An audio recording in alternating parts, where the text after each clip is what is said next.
रानो चिड़िया खेती बाड़ी का काम करती थी। वो अपने बच्चों की हर खुशी पूरी करती।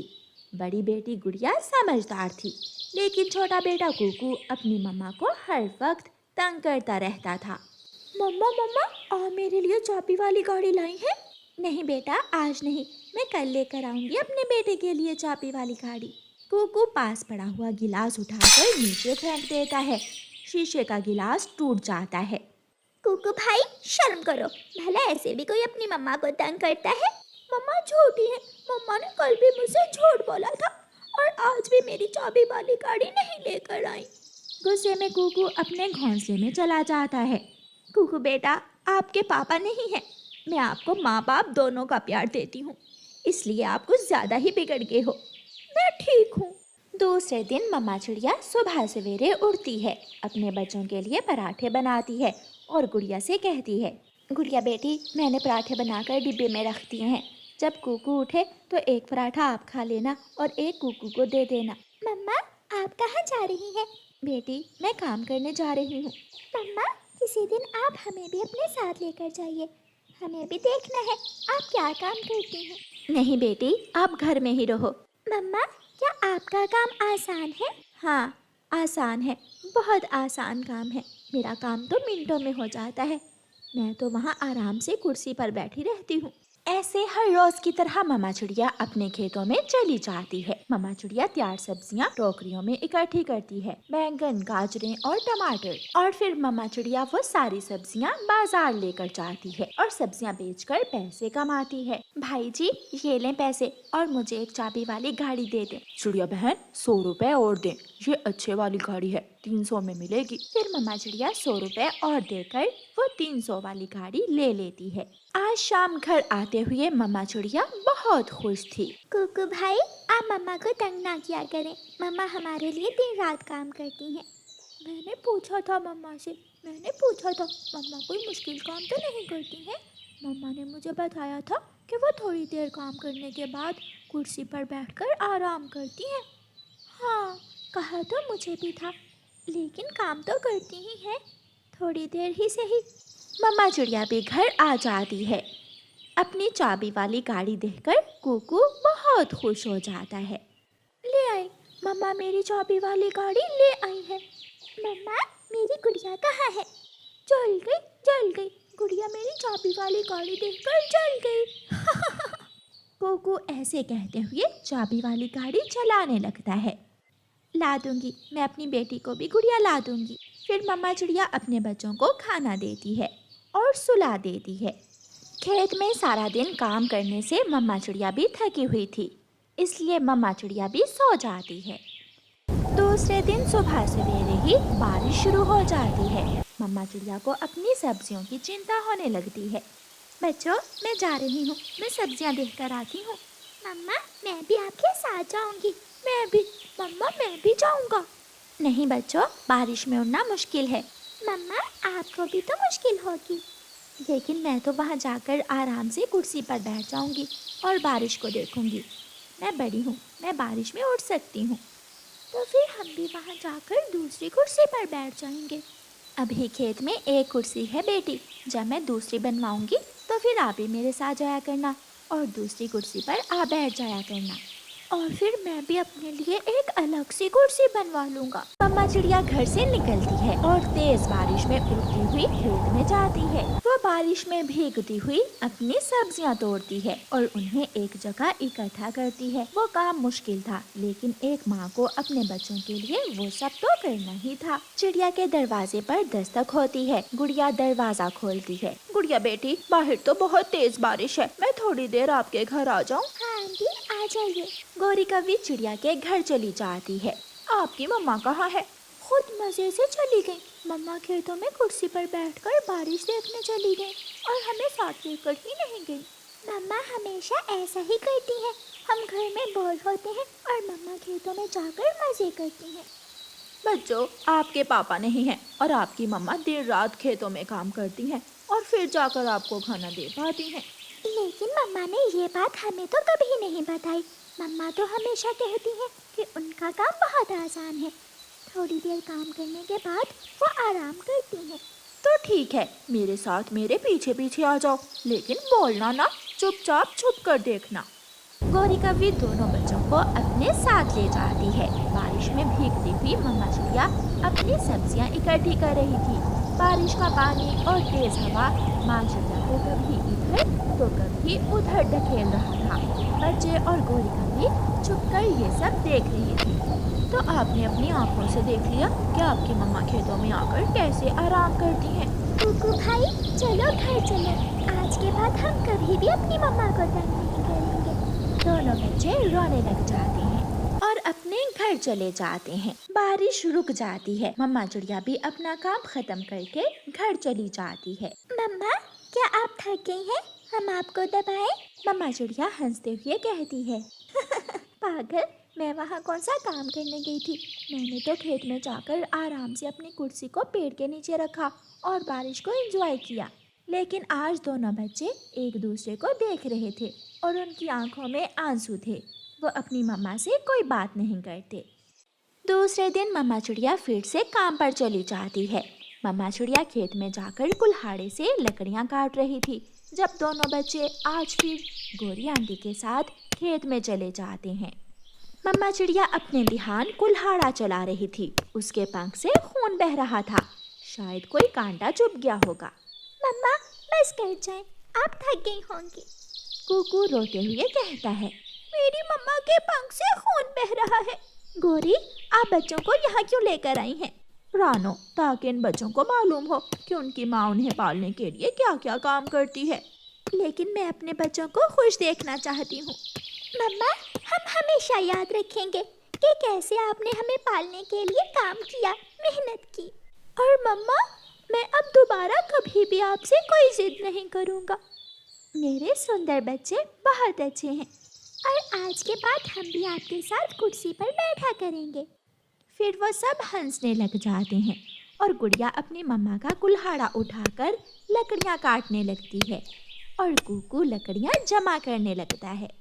दूर किसी जंगल में एक कव्वी रहती थी जिसका नाम गौरी कव्वी था। गौरी कव्वी का पति कालू कौवा हर समय अपनी पत्नी से लड़ाई करता था क्योंकि उसकी पत्नी ने एक बेटी को जन्म दिया था और कालू कौवे को बेटा चाहिए था। आज तो कालू कौवे ने गौरी को डंडे से मारा था। काली शक्ल वाली, चल निकल जा मेरे घर से, या फिर मुझे दूसरी शादी ही कर लेने दो ताकि मेरा भी बेटा हो।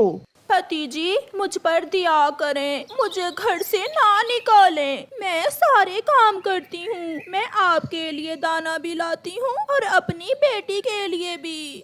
मेरी बेटी आपका क्या खा ले रही है जो आप मुझ पर इतना अत्याचार करते हैं? तुम 10 अंडे भी दोगी तो उनमें से भी बेटियां ही निकलेंगी क्योंकि तुम मनहूस हो तुम। ऐसा कहते हुए कालू कौवा घर से बाहर चला जाता है। मम्मा, पापा ने आपको मारा, मेरी वजह से मारा है ना आपको पापा ने? नहीं मेरी बेटी, ये सब मेरे भाग्य में था। मैंने ही पसंद की शादी की थी आपके पिता से। आप घर में ही रहें, मैं आपके लिए भोजन लेकर आती हूँ। फिर गौरी कव्वी भोजन की खोज में निकल जाती है।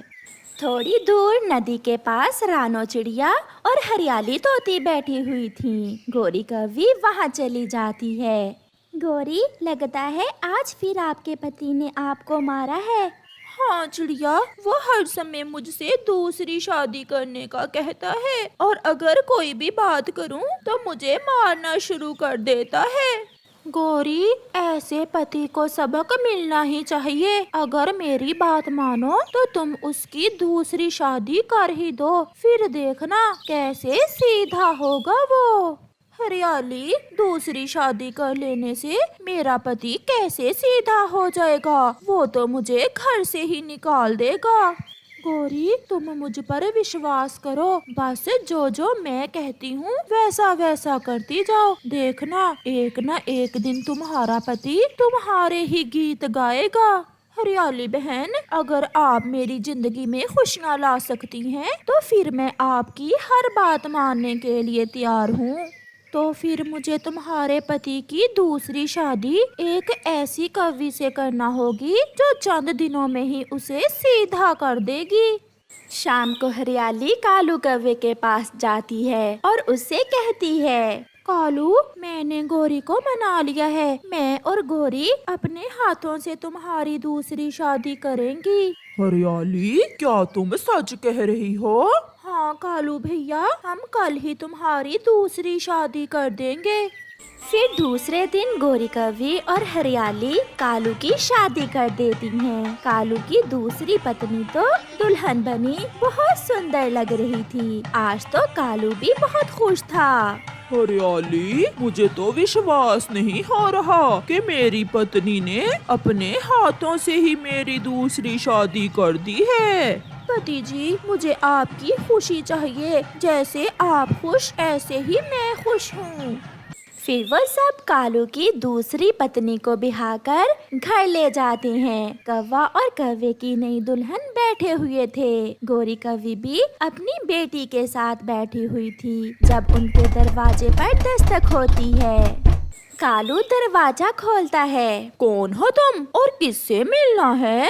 मेरा नाम बूरा है। मेरी दीदी का घर यही है ना? पति जी, इसे अंदर ले आए, ये मेरा भाई है।